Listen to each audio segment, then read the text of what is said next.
So, look at this. Look at this. It's sushi, guys. Sushi mukbang habang nanonood tayo ng What Lies Beneath. Ay! Sarap, grabe ng crave ako sa sushi, guys. And by the way, this is California Maki.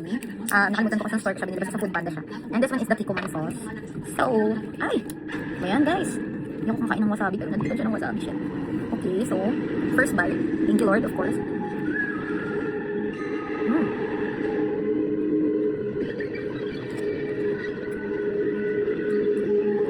Grabe guys, ang sarap niya kaso sobrang lagkit ng kanin.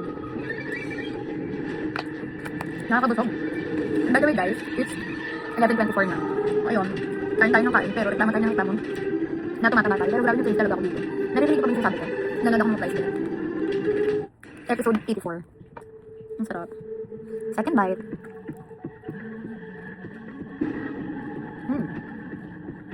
Mabul ko kaya to. Pero ang sarap siya, grabe. Ang palaman niya guys is mango, cucumber, and then yung anong tawag doon? Crab stick. Okay naman na, pero siyempre, ito may bata. Buti na nabawi mo ko eh. Sabi ng class ka na, nagawa pang laban yung tao. Pagdating natin sa pamilya natin, kahit ano kaya natin gawin. Third bite. Ilan lang to? 1, 2, 3, 4, 5. So 8 pieces to guys. Wala naman nakatingin ito, kapit bahay natin. Nakakahala kaya. Narinig mo? Nasa bandang likod ako ni Cornelio nung kausap niya. Wala namang sinabi siya. Yung naman apologies din. Ang sarap guys. Ano ba to? Siya, defensive Russia for Thailand. Pinarningan siya ni Cornelio, nakapunta kayo sa kanya. Saka may pinag-uusapan sila na kailangan isikreto sa inyo. Ang sarap. Kailangan sila muna. Pero rin nakikita. Do you think that will Kasi US ngayon sa kanya. So ito na ang ating fourth bite. 14 years ago. Uli yung mga tayo sa kanila. Tingnan natin kung susunod na gawin. Ang sarap. Kahit sobrang lagkit niya guys. Sobrang sarap. Ano store ba to?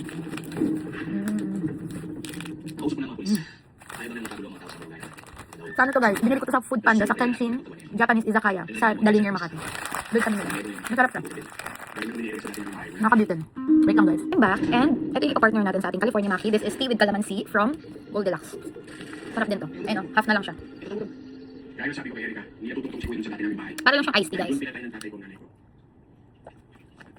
Pero kung gusto mo magkasaya ng oras, Okay. This is our fifth bite. If I'm not mistaken guys. Okay. Siguro naman hindi ka nakakaroon yung mga kapulis para siya okay agad. Hello? Salamat.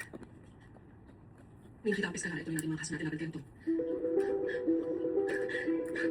Nakakaloka kang What Lies Beneath, no? Akala ba yung nanonood nito? Kayo rin.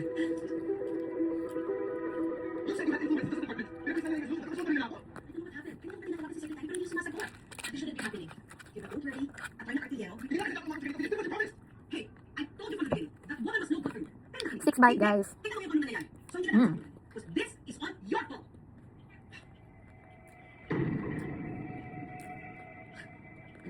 Sorry, you didn't deserve that. I'm sorry. Ayusin ko to, okay? Ayusin ko to. I'm sorry. I'm sorry, okay? Ayusin ko to. Ayusin ko to. We were all there. We saw how he tricked Mel and purposely separated her from us, just so masaktan niya siya. Buti na lang dumating kami agad. Kasi kung hindi, baka napatay na si Mel. That was not here. Kasi kayo mas naman lang. Seven bite. Ang 7 na natin guys. And grabe, di ko expect na maubos ko to 8 pieces. Wala, masarap eh. And nag-crave ako. Tingnan nyo kung gano'ng kakonti yung wasabi na nilalagay ko. Dahil hindi ako mahilig sa manghang.